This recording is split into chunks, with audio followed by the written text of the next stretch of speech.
Anthony Salerno. He's a clinical psychologist. He's part of our Community Technical Assistance Center, and he has extensive experience both overseeing programs as well as supervising direct clinical staff and providing direct services. So we're very excited that Tony has time today to talk to you a little bit about this process of supervision and what that can look like, and hopefully we'll present some ideas that you can bring back, both whether you're a supervisor or the supervisee. Before we get started, I do want to just orient you to the webinar, especially if this is the first time you're on. In front of your screen, you're going to see a panel on the right-hand side. So everybody is currently muted. We won't be able to hear you, but if you'd like to communicate with us, please use the chat box on the bottom right. There's going to be a number of times throughout the webinar that we're going to ask you to either respond to a question through the chat or to answer a poll question that will also pop up on that right-hand side. Please just pay attention to that side and feel free to reach out to us, submit comments, questions, all throughout the webinar. Towards the end, we're also going to hold a couple minutes for any additional questions that do not get answered during the webinar, so please be mindful of that as well. So we're just going to talk a little bit about an overview of today's webinar. Again, we're going to focus on goals of supervision. What is that supervisory process like? Some key things to take into account and consider. We're going to talk a little bit about some strategies that you can start implementing right away. And then we want you to really think through the current work environment and how to really create and support a healthy work environment across all employees. And a little bit around some ideas, some suggestions, some discussions to be had around workload management and how you can start having some of those discussions with your staff. And then again, a couple minutes at the end around question and answer time, as well as some additional resources and our contact information. Now, this is part 2 of our Workforce Resilience series. So the first one was last month in August, which was helping the helpers, occupational stress and self-care. And during that webinar, we really identified some important things that all staff, so no matter what level you're in, that really to consider your own personal self-care, but also workplace strategies that you can start implementing to really support and reduce the amount of stress you're experiencing, reduce compassion fatigue, and really think about increasing compassion satisfaction. One key component of our webinar last time was seeking support from supervisors, colleagues, and other people in our lives, and the importance of that support network, both professional and personal. And that supportive supervisory relationships are really vital to building staff resilience and creating a healthy work environment. So if any of you did not watch that webinar or have not had a chance to view it, the webinar recording as well as some tools that we showed during the webinar are on the ctacny.com website, and the link is there on the bottom, ctacny.com. If you go to the clinical trainings and look at our Lunch and Learn clinical webinar series, you'll see last month's webinar towards the top. So without further ado, I'll pass the microphone back to Tony, and he will start us off today on enhancing and supporting our supervisory process. Great, thanks very much, Lydia. It really is a pleasure for me to address this particular kind of issue. And like many of you out there, if not all of you, I've been in a position of being supervised as well as being a supervisor, and I can reflect on that. So what was it that I really valued when I was being supervised, and also, you know, some of my experiences of being, you know, a supervisor. If you're like me, you became a supervisor because you were a good clinician. And that didn't necessarily mean that, at least I certainly did not have a good sense of what was that actually involved, what exactly is the extent of my role, what's my relationship with the people that I supervise. And so many of us have just had to figure this out by the seat of our pants.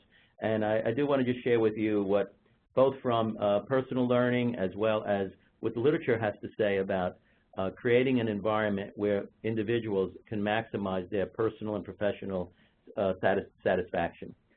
So today it's really strategies to support staff in reducing, you know, compassion fatigue was really part 1, but it's more than just when folks are in trouble or having some difficulties.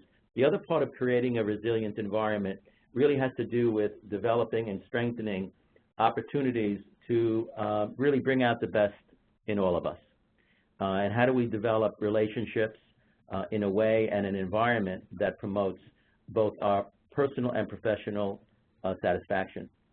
the idea of striving for excellence. You know, it's not just about when people are feeling burnt out or feeling overwhelmed or stressed, and having strategies to address it.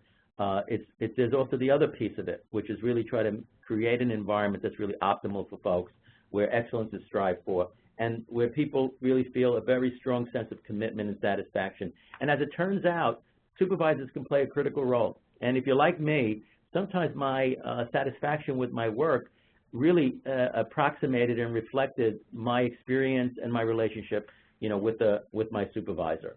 So we're going to focus on some of those issues today. So I think we kind of know that it's pretty critical that supervisors and the staff that they supervise can engage in a professional development process. And through that, really both parties should be enhanced with respect to their own skill. So this isn't a one-way street, right, where the whole goal of this is you have a supervisor who presumably is an expert, and then you have supervisees who are not, and somehow the supervisors to impart their expertise, and the direction of development and enhancement is in one direction. We don't really view it that way. When you create an environment that both leadership, management, supervisors, their skill and knowledge is enhanced, as well as those that they supervise. So it's a shared process, right, that helps support staff to develop problem-solving and coping skills, but also enhances the competencies of the supervisor as well. And supervisors support staff in, of course, dealing with, you know, the crises and the various, you know, treatment plans and all the various problems that come up in working in human services. And the idea of highlighting, you know, positive efforts, and I want to just emphasize that, because as human beings, it's just part of human nature to attend to things that aren't going right, and for things that are really going well to take the back seat or just become background noise. And that is an area where supervisors can be really very, very effective in being very mindful of providing feedback and reinforcement to those that we supervise. So why is supervision particularly important? Well, there's a fair amount of turnover. Some of the symptoms around burnout, which you may be aware of, emotional exhaustion and lacking a sense of accomplishment, or worse yet, depersonalization, where you don't see the clients as really the purpose of your work, but more a source of aggravation and difficulties, and where one begins to really lose a sense of compassion. I know that was an area addressed the last webinar. Supervision could be a very important protective factor. You know, the work is hard. The work is tough. There's no getting around that piece of it. And supervisors can't make it like, you know, that aspect of the work, the challenges of the work, the difficulties of the clients, you know, that we need to address, the complexity of problems. You know, that's not something anyone can just sort of wish away. But creating an opportunity so that people don't feel alone in that process, where there's a collective engagement of a team, so that people don't feel like they're just kind of sitting out there and having to manage this on their own. And the collaborative relationship really, as I mentioned, strengthens competency in both. Now, the piece I want to emphasize is the role of the supervisor as a critical bridge of helping folks to acquire knowledge, but really the key is not that you gain some knowledge or understanding, but its application. And that is can be a very, very big gap. And I want to really address some of the ways in which supervisors can really lessen that gap and support people in actually being able to apply their knowledge and skills in a way that's effective. So here's just a little graph that sort of gives a graphic representation of where supervision has both the professional competency development, the accountability issues, and that it's really involved in. And my job as a supervisor very often was problem solving, decision making, helping folks kind of cope with sort of just the demands of the workplace, to promote continued learning and career development. Now, that didn't mean that I was the smartest person in a particular area of clinical work, but it was still my responsibility to support and create an environment where everyone could enhance their skills, wherever they were, at whatever level that skill was. And then, of course, the issue of like managing workload and completing tasks and those sort of basic kind of organizational requirements. So in a supervisory process, I just want to emphasize the idea of the relationship, that there is really a process in place. Sometimes it may not even feel that way, that there's a planned process for supervision, but that's an area that we want to take a look at. And then, you know, how do you know? How do you evaluate whether or not it really worked well? and adjusting that based on the needs of folks. Now, I just want to make one point about this whole area of supervision. None of it works if there is a lot of fear. One of the lessons we've learned from some of the gurus in continuous quality improvement, like Edward Deming, some of you may be aware of some of the work, and in his work and his writings about, what makes for a real quality organization, and he had like 14 points. His number one point was you have to just drive out fear. You cannot engage in a professionally enhancing kind of an experience in the workplace, whatever industry it is, if people are just very, very fearful of the way they're going to be evaluated, fearful about the response that others are going to give them, fearfulness about their job. So if there's just a lot of fear that's experienced by folks, then it's very difficult to really create the kind of environment that is a healing environment, also where people can really bring out their best. So just sort of like think about that. I've been in a situation where the environment and the relationship with supervisors was really a little on the difficult side, and that there was anxiety, that there was some fear, and that just really shuts down the creative process and the professional development process. So if you're experiencing this as both a supervisor or a supervisee, it is a serious issue. I'm not saying there's any quick answer to address it, but for those in position of leadership, understanding that and looking at that, and how do you create an environment where people can feel comfortable, sharing their perspective, that's probably number one. And you hear that from some of the top people who've studied excellence in organizations. So in establishing the supervisory relationship, if any of you were like me, I did not have a single role. I had multiple roles. So let's just take a look at these carefully. I was involved in direct service, so I had a caseload, I was running groups, and I was also a supervisor of a clinic program, a partial hospitalization program, a continuing treatment program. So I've been in a number of different roles, but they all involved some direct service. I also had a lot of administrative tasks, reports and evaluation of staff, and overseeing the policy implementation. Then programmatic tasks, the staff schedules, assignments, coverage, dealing with various complaints from clients or family members or others, case reviews, productivity. All of these issues became part of, running the program. And then this last piece that's in blue is clinical quality. And that was the direct support of the people that I supervised in applying skills in real time. Their training, or in-service training, for example, with follow-up, the idea of actually sitting in on groups that folks were running, or if people had some particularly complex family sessions, it just didn't really occur where someone said, hey, Tony, I'm really having a tough time with a particular family. It would be great if you could join me in one of the sessions and see if we can kind of figure that out. It just didn't happen, nor did we establish a norm that would be something, excuse me, that supervisees could ask for, nor did I think of it as really an important, part of my role. But many of you may be able to do that kind of thing. But individual clients to actually be able to provide any direct support. For the most part, a lot of the work that folks were doing was private work. They were running groups behind closed doors, and they were seeing individuals behind closed doors or family members. And so that whole area in our field is something that's quite different than a lot of other professional fields, where one, for a surgeon, you're actually observing a surgeon do their work and for a long time. And it's often very visible. There's sometimes videotaping it. There are students who are watching the practice go on. There's a whole team around you. So that, but for us in human service work, particularly mental health and behavioral health, a lot of it is private. So there's a real challenge in how do you kind of enter that private space and as a supervisor in a way that really makes sense, that's practical, that doesn't heighten fear, excuse me, and makes sense to to clients who see a supervisor show up. And we've actually had some experience where we've been able to do that, particularly in a lot of group work. But that whole area of being a coach or a mentor, that was probably, for me, not one of the highest priorities, let's say, of the expectations from my supervisors. Let's just describe it that way. So I want to ask you a poll question really related to this.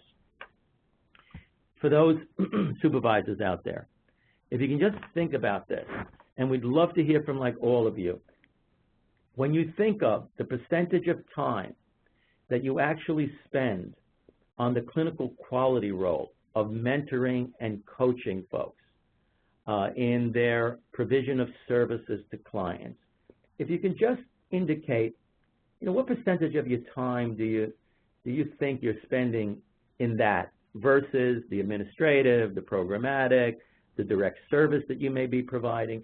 So think of it as, less than 10%, which is like 4 hours, 10 to 25%, which is getting close to like 10 hours, 25 to 50%, where you're getting, between like 15 and 20 hours, or really you spend a lot of your time, over 50%, involved in direct work and effort to assist the folks you supervise to enhance their clinical skills, knowledge in the treatment of patients. So if you could just spend just a moment, and then we'll put up the results.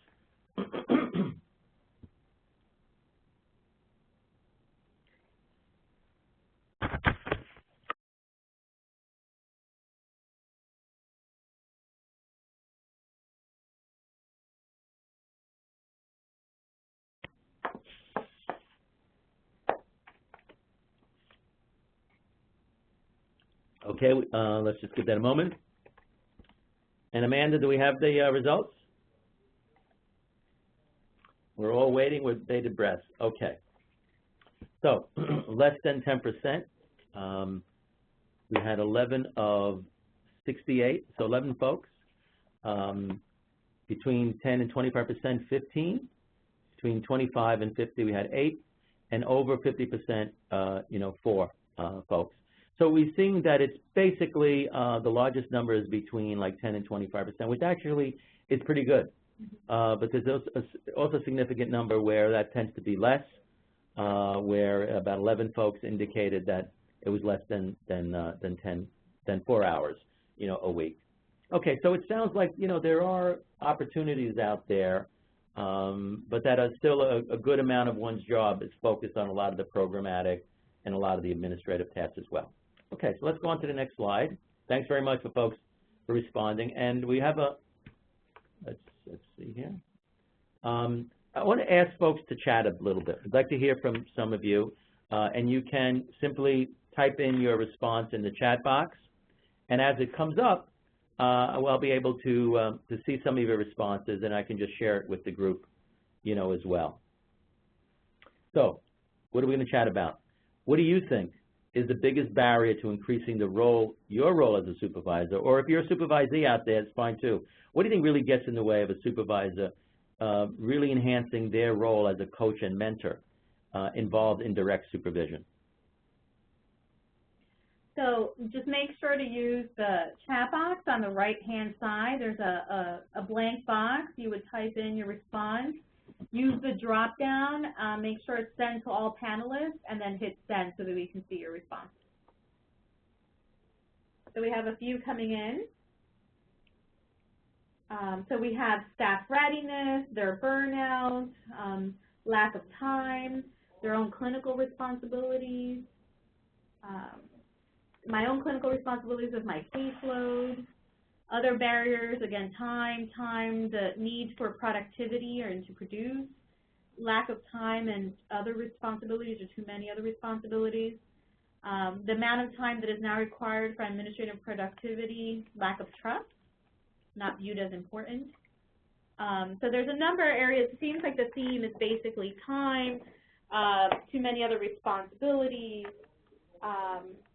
and that it's sort of not really on the important scale in terms of organizational needs. Right, and somebody mentioned something, this inherent conflict between being someone's boss and being able to also support them. That's like a really important one, that whole piece. So can you be someone's boss and also be in the role of a coach, and mentor? And that is really an important piece, and how that gets defined. And in the culture of an organization, are supervisors viewed as bosses who kind of like tell you what to do or check on you, or really an accountability function, as opposed to a support? And that is an important issue as well.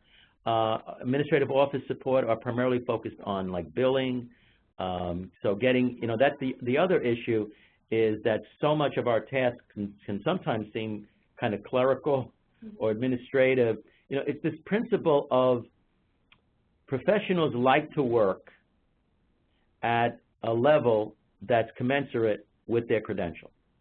That's how professionals view themselves. That's their identity. That's certainly my identity. And sometimes what happens is we find ourselves engaging in tasks and responsibilities that seem really inconsistent with our credential. And that's like an organizational issue. And so some of these common issues that you guys have, addressed is really, really important. Providing direct care to your patient and supervised staff as well. So this issue of like time, these multiple roles, role conflicts of both being evaluator of performance versus a coach, and can a coach also be an evaluator? Certainly in a lot of other areas, coaches are in fact the evaluators. And then that staff don't feel safe. They just don't feel safe. This is the issue that Edward Deming, we would speak about across all industries, both human service and other types of organizations, is this issue around built-in fear in organizations. And his emphasis is do whatever you can to drive it out. Figure out ways. It's not a waste of time to spend really a serious effort in an organization to drive out fear. It sometimes comes from the very top in terms of like leadership. Now, some might sometimes feel that fear can be a motivator, and but there's plenty of accountability without having to introduce really a kind of a fear that's above and beyond what is the kind of anxiety we all feel when we're accountable for good work, and there's nothing wrong with that at all. But those are some of the issues folks raised: caseloads and administrative programmatic tasks. So you guys have really hit it, and that's why we across our system, the investment in the development of staff competencies and skills is something that is somewhat lacking in our system. We're not well designed to do that. We don't even know necessarily what the competency level is. So you could train somebody in motivational interviewing. They could have gone to 10 classes. They could have done pretty well when it was in the classroom role play. But you really have like no idea whether someone is actually applying that in their day-to-day work. And why? Because they don't have feedback. And we'll talk a little bit about that, how critical feedback is in terms of the learning process. Okay, so let's go on to the next slide. Thanks so much, everyone, for weighing in. I'm really impressed with the number of folks who have chatted in. It really is tremendous. So I just want to thank you all for that, that you're really engaged and really thinking about this. This is really very helpful. Okay, so I have another poll question for you. So one issue is, how satisfying would it be for you? This is for the supervisors. How satisfying would it be for you if you decrease the amount of time you're doing some of those other things, and you increase the amount of time that you spend in helping the staff to, again, in terms of increasing their skill and their knowledge? So just to let us know, would that be like really very meaningful to you? It would be meaningful, somewhat meaningful, but you don't think it's going to add really much to your satisfaction. I want to try to get a sense of like how important this really is to supervisors. So we just a moment, and then Amanda will put up the results.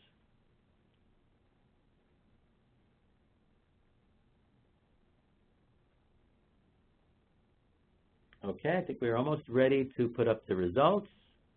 The poll has ended. Okay, how are we doing, Amanda? Okay, we just need just a moment to tabulate the results.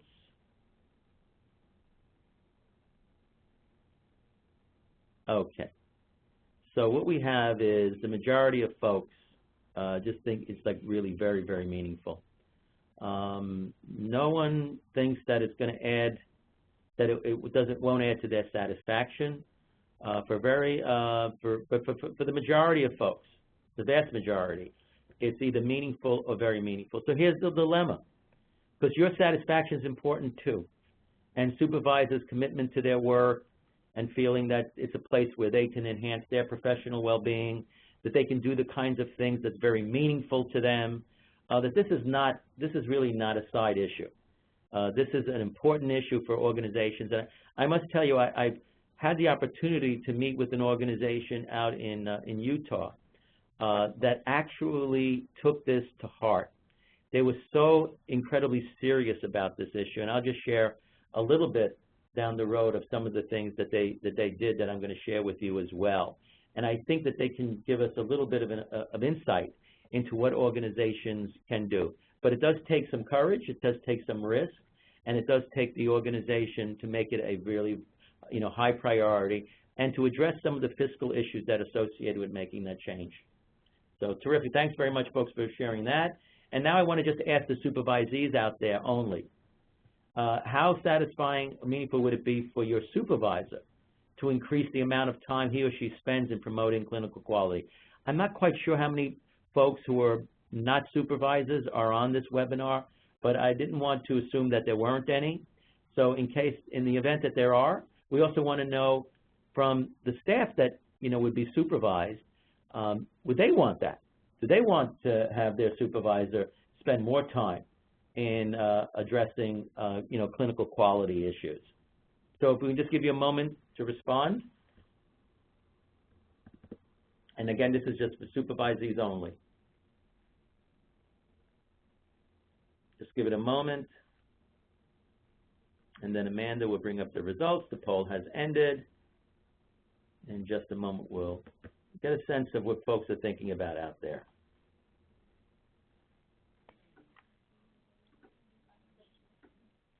Okay, Amanda, how are we doing? 4 seconds. Okay, very good. I just always want instant gratification. Okay, here we go.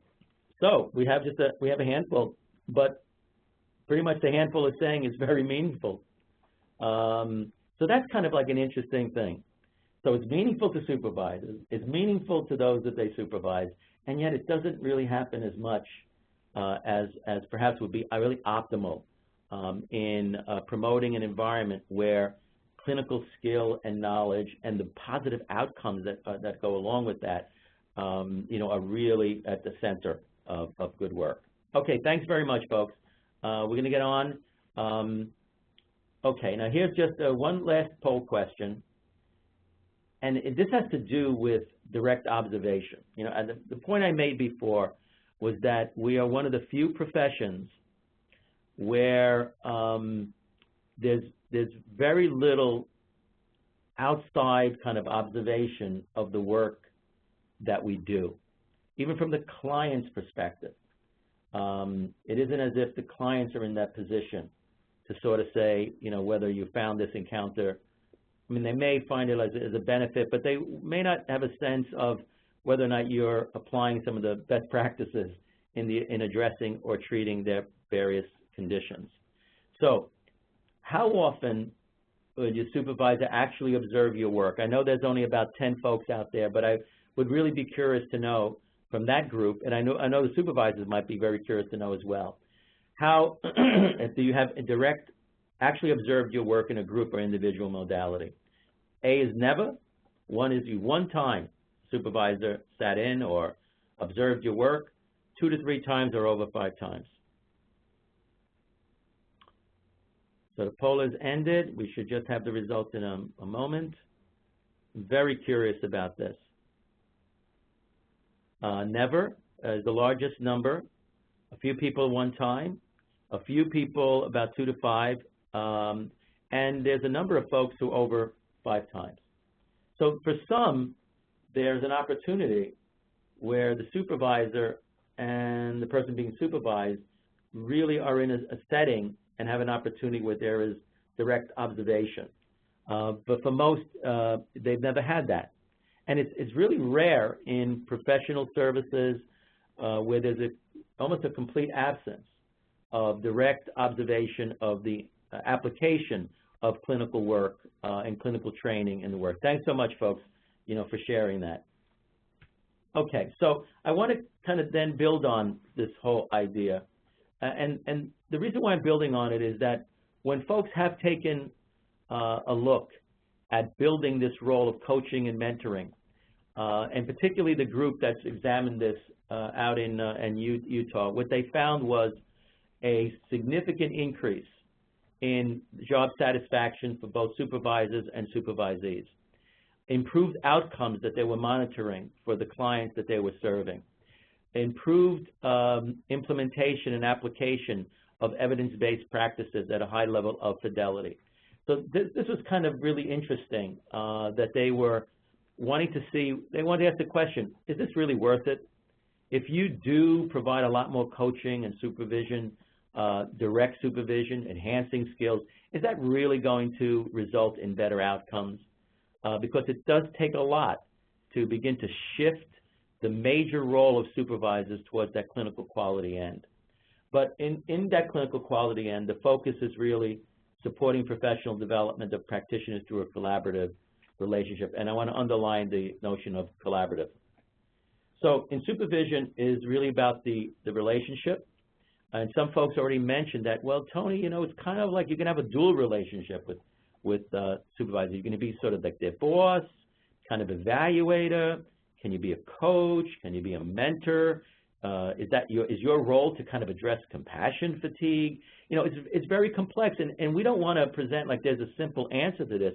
We just think it's an important conversation to have, and that if the role of mentoring and coaching is simply absent, we do think that it will not, or it will result in having less optimal support for the clinical skill and knowledge of practitioners, and that ought to be logically connected to the outcomes that clients will experience, their engagement in services, and those sorts of things.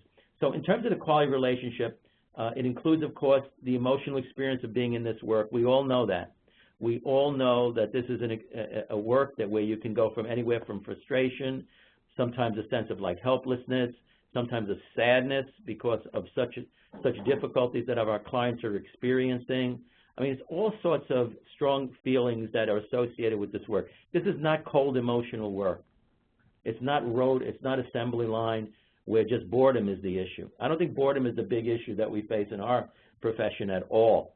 It may be more like overload, it could be over-emotionality, feeling too stressed out, but the emotional experience of being with humans who are suffering, we should not underestimate the impact that has on all of us. And the solution around that is not a single thing, but supervisors can play an important role. They can either add to increasing the sense of being overwhelmed, or they can create an environment where the support of an entire team is mobilized, where people know that they're not just swinging in the breeze out there on their own.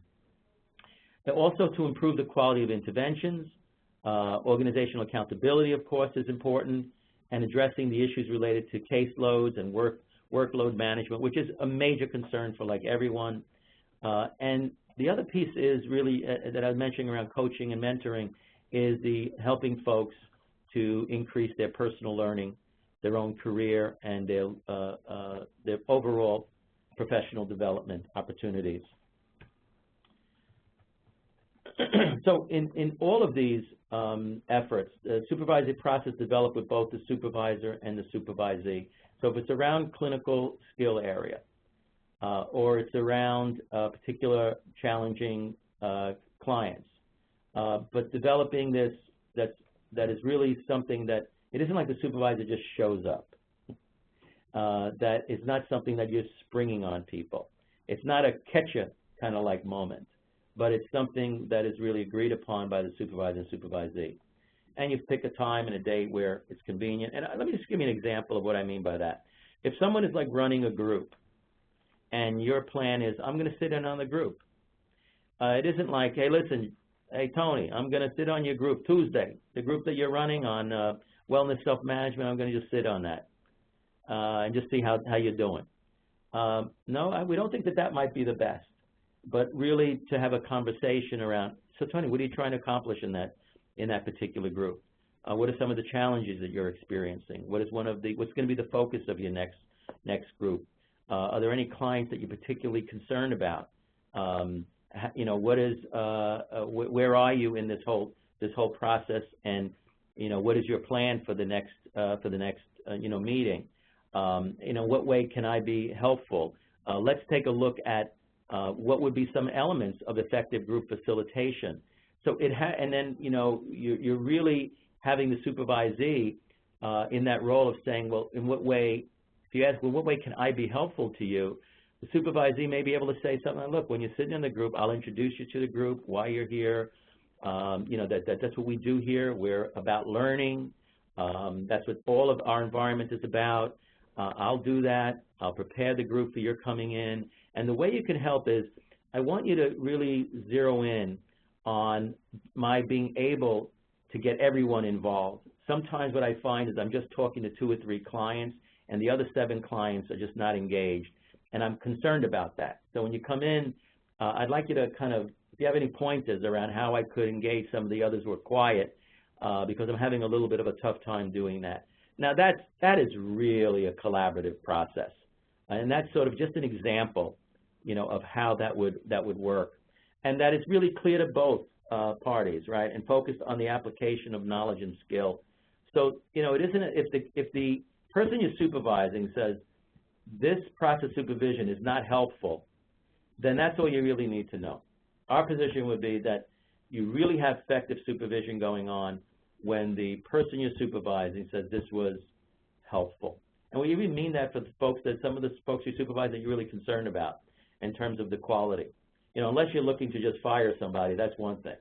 But when you're looking to, you know, really work with and engage and support a particular person that you're supervising, then giving control over what would be important, what are some of their concerns, so then it really does feel collaborative rather than someone checking up on me. Okay. So successful supervision and coaching relies on feedback. And I'm going to speak a little bit more about that and go to the third point about feedback and evaluation it can be informal or a formal evaluation of both parties, whatever works best. But I'm going to talk a little bit about the value of, I think, of some of the formal approaches, you know, as well. So what constitutes good coaching and supervision? This is basically the levels of trust. And some of you actually mentioned that on the chat box about that. What can get in the way is if you have, you just don't have a sense of trust. And I must tell you, that is like critical. If there's trust lacking in a clinical team in relationship to supervisor, that's a real serious issue. It just is. And if you can detect that, that's something to really pay attention to and see if that can be rectified in some way. It's a collaborative sort of style. It's an emphasis on self-efficacy, that people take a little bit more control, that there is honest and direct communication, and that only takes place if there's an absence of fear. And then that you have enough of the supervision. It isn't like a single brief event. I remember I just had a lot of single brief events, but thinking about really helping a person through a process. So as the example I expressed before, if you're working with someone who is having a challenge engaging a lot of the folks in a group, and you're sitting in as a supervisor, then you post that meeting, or you give some recommendations, or you actually, if you have some thoughts about how to engage the others, you can actually do that in the group. So you can do a show. You can demonstrate to someone you're supervising, you know, here's one strategy you might be able to use to discuss it a little bit further. You know, down the road, maybe another revisit, or to talk to the staff person, to post it and say, well, you know, when you try it next time on your own, just let me know how it went. That's a dosage of supervision rather than brief kind of episodic approaches. Direct observation, this is a tough one, but probably nothing more powerful in terms of enhancing the knowledge and skill of the workforce is where supervision has the opportunity for direct observation. Then there's specific written feedback from direct observations. It could be that you're using a fidelity checklist of some sort, or if you're not going to be using that, at least there's some standards of practice that you agree on. Because, like, what are we looking for? You know, I as a supervisor, well, I happen to like maybe a more free-flowing style where people just kind of get encouraged to talk about other things. It shouldn't be so style-specific. You know, a supervisor likes it one way, another supervisor likes it another way. It can be a little crazy-making for, like, everyone. It's best if you can agree upon some standards of practice that are associated with evidence-based practices for a particular treatment that is being provided. That's the best, so that we all have, it's not arbitrary. It's not just based upon this supervisor's specific orientation, but rather that we've agreed upon that these are some elements associated with good clinical group facilitation, and that's what we're going to be looking towards. And then additional being able to model some of the skills, ongoing opportunities for practice and feedback. Now, some of you may say to me, well, Tony, what if the supervisor may not be as skillful as the group facilitator, the practitioner? Because we're not making that assumption here. It's still the role of a supervisor to create opportunities. So if in that case, it's simply I'm sitting in the group, I just want to have a sense of how things are going, what are some of the challenges, and just engaging somebody in reflection, sharing your observations, talking about it, that's helpful also. It doesn't have to be one in which the supervisee is like, doesn't have the knowledge and the skill, and the supervisor does. I don't think that that's the case in a lot of situations, nor does it have to be. But there is still to create an opportunity where people have a chance to reflect upon their work, and most importantly, to get feedback. And the feedback doesn't have to necessarily be only from, you know, the person with the top expert in a group, just engaging in that conversation. That also gives the supervisor an opportunity to reinforce the great work that is taking place, to acknowledge and to recognize, you know, the staff in the work that they do. That is another very important role of, like, you know, of supervision. So the one point, and this is something that the folks out in Weber Human Services out in Utah, I think was very important, is that the learning any new skill does not occur without feedback. And so you can look at all the findings in motivational psychology of learning. It was an area that I had got a lot of training in as well, and I don't recall any training where developing skills and competency did not involve feedback. So if feedback is missing, I think people can get stuck in developing certain habits and patterns of work in their clinical work that becomes stronger and stronger over time, and the habit may not really be the best. In the absence of feedback, people will continue to repeat well-established behaviors over and over and over again, to the point where it becomes almost completely automatic, and that even if they go to a new training program, right, they get some exposure to motivational interviewing or cognitive behavioral strategy, or so whatever the strategy might be, they go to an in-service or a conference and those kinds of things. It's tougher when you have very, very highly ingrained habits when you're trying to introduce something new. Feedback is one of the only strategies that can help to kind of open up new opportunities so that people can incorporate some new learning into their existing repertoire. The other thing is we know about implementation research that training alone does not result in changes. So, you know, I've done a lot of training. I also know that even the work we're doing right now with webinars and all, it's primarily like an orientation, awareness building, providing some tips. However, the really critical piece is the application. So when you leave this webinar, if you can find if you can take away any single idea that you've heard here, and you can apply it the next time that you're with one of the folks that you supervise, that would be fantastic. Just one idea, because that's really the big challenge whenever we're providing training. And that's whether we're getting training in the classrooms or through webinars or through conferences or whatever, is how do you actually apply that training and that awareness and those tips, so to speak, in actual practice. So I do want you to think about some of these ideas, and you may go away and say, you know what, I haven't sat in on a group of any of the folks I supervise in about 10 years. And I must tell you, pretty much I never sat in on a group of the folks that I supervised when I was running partial hospitalization-like programs. I wish I had thought, you know, that was more of our culture, but it unfortunately was not. But anyway, you may be able to benefit from some of these sorts of ideas. Okay, so staff performance, really in terms of increasing quality outcome. In other words, just investing in the staff. That's what this means.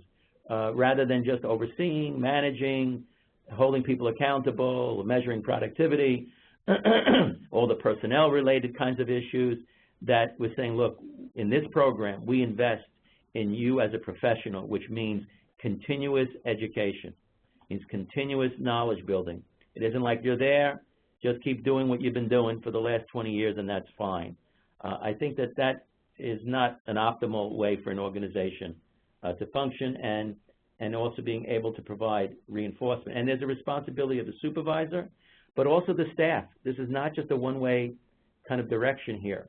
For the staff, is they need to also sort of have a commitment that anytime I'm offered training, anytime that there's support for me from supervision or my professional development, that I take it seriously, that I look to incorporate that in the quality of the work that I do, that I'm open to supervisors seeing the work that I do, that I wanted to collaborate and to learn and having that orientation. So everyone has responsibility to make this happen. So helpful principles you may want to think about is always reinforce what the person did well. Just want to emphasize that is to really look for every positive opportunity for reinforcement, sharing the feedback. But the feedback should be informed feedback. That's where having some agreed upon set of standards of practice can come in handy. Engaging the supervisor, tap into the feelings associated with the work, because this is not cold work. This is hot work. And reflect on the future experience in regards to job performance. So what can an organization do at the organization level? One is identify the best practice standards for various clinical conditions. So it isn't arbitrary, or you're not sort of like having sort of vague ideas of what is really quality. Decision-making is evidence-based. And really the care should not vary illogically from clinician to clinician or from place to place.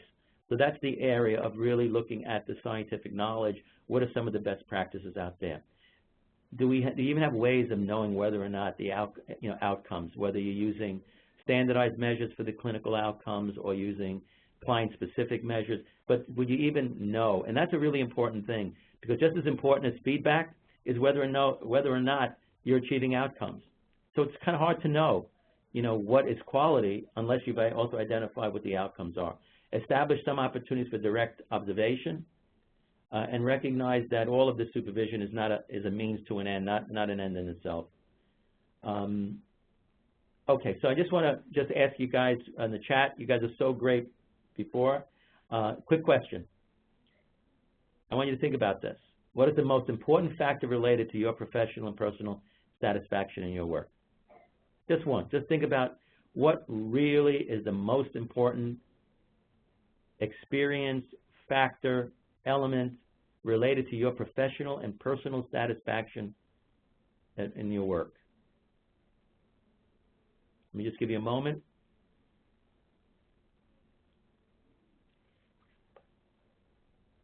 Just give folks a moment. Not an easy question. I know it's not an easy question. Let me just take a look at So we have chat. a couple coming in. My relationships with the staff or collegial relationships. Question, have I done my best this day? Competency, meeting the client's needs in a meaningful way. Right. Symptom improvement in our clients.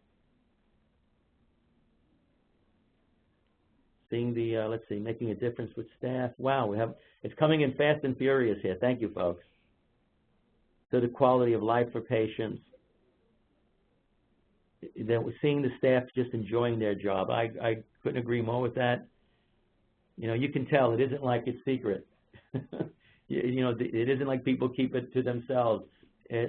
People can often, see if the staff really feel that this is a place that I want to work in, enjoy working in, find value in working in, feeling like you're making a difference. So personal accomplishment is really important, and all of those things. Thanks so much, folks. You guys really hit it on the head. And I want to share with you that those issues, but no one said more job security. No one said if they give me $10,000 a year, I'd be a lot more, $10,000 more added to my salary. That'll make me really satisfied with my work.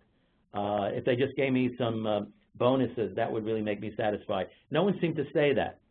And actually the research indicates that's exactly what people wouldn't say. And let me just share with you what we know about this area. This is a work of Hertzberg, who basically found the following. You can really get people dissatisfied on the left-hand side where it says job dissatisfaction. And he called these hygiene factors. I'm not sure. Maybe years ago that's the way they refer to these things.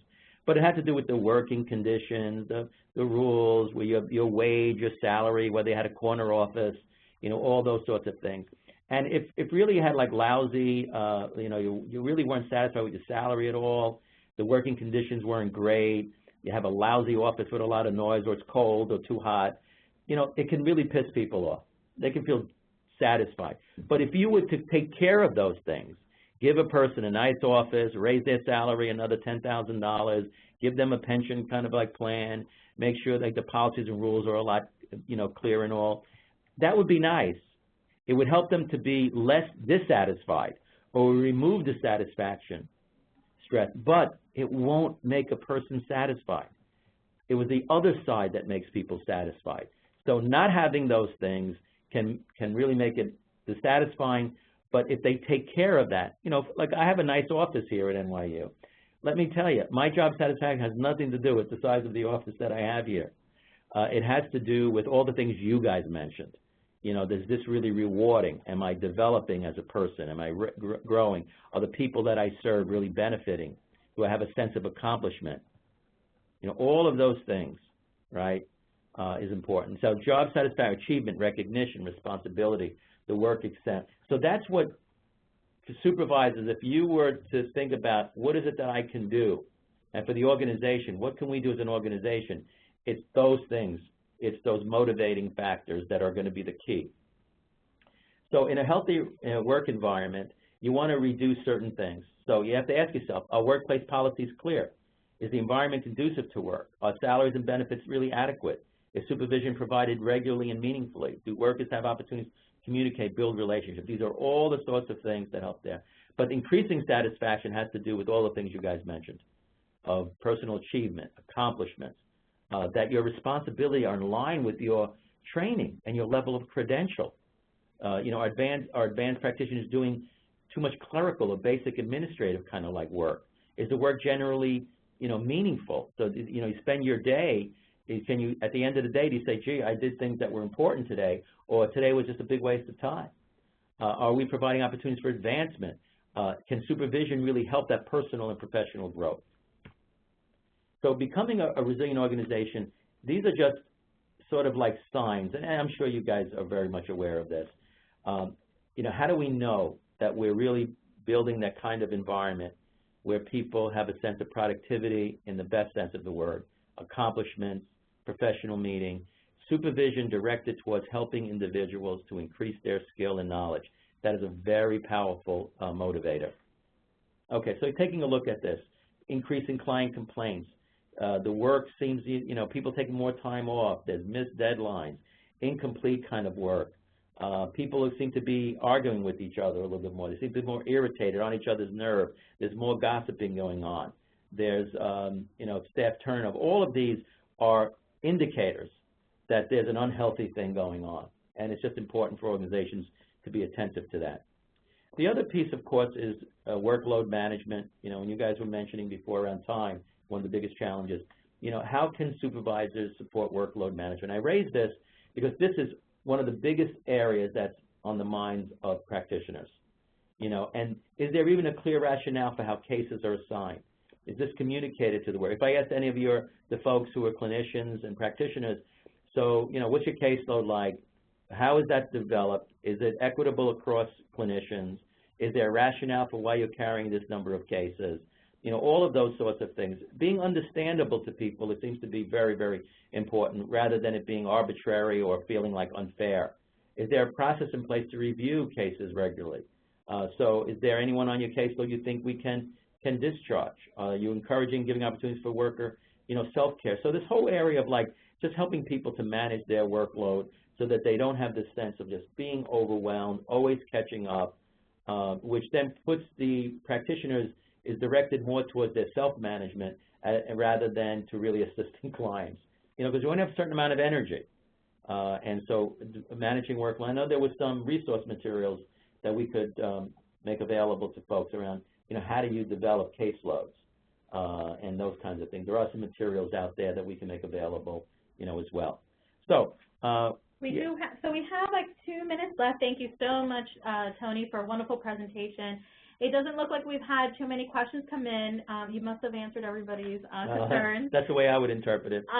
But I do have one, which is, would you recommend changing coaching or supervision to another supervisor if administrative responsibilities interfere?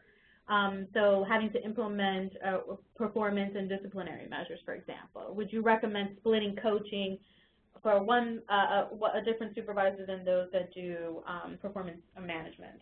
Well, let me just share one issue with you and the folks that in Utah that I made reference to. What they needed to do in order to have the role of their supervisors so highly focused on the clinical quality piece is they had to really take some of the tasks, and some of them had to be raised up. They had to give it to higher level folks to address those issues, and then also to other folks to do some of the more administrative or clerical. I mean, they really needed to make that change. Now, the one change that you guys may not be so crazy about as a supervisor, and they weren't so crazy about it in Utah at the beginning, but are very committed to it now, is not having a caseload, which I know is an issue, because that means having a supervisor in a position where they're not generating billable hours. And so we recognize the realities. We're not Utah, but the work of some other folks does give us a little bit of insight.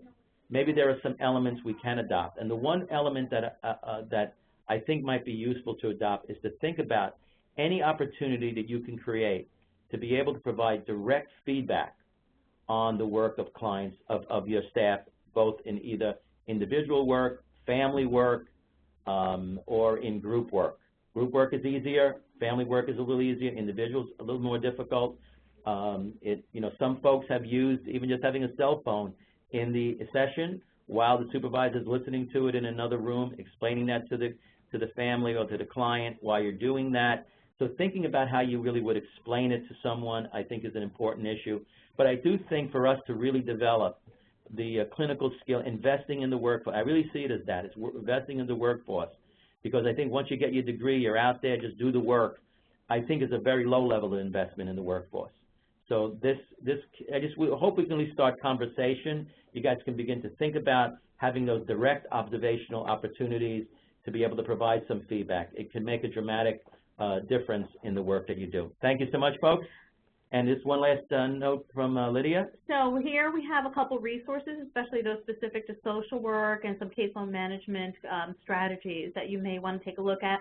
The slides and the webinar recording will be posted on ctacny.com probably within the next day or so, so please check back on our website for any additional resources, slides, and recording. Our next Lunch and Learn event, we're actually transitioning to a Transition Age Youth webinar series. So we're going to focus on what that experience is like from the caregiver perspective in October 15th from 12 to 1.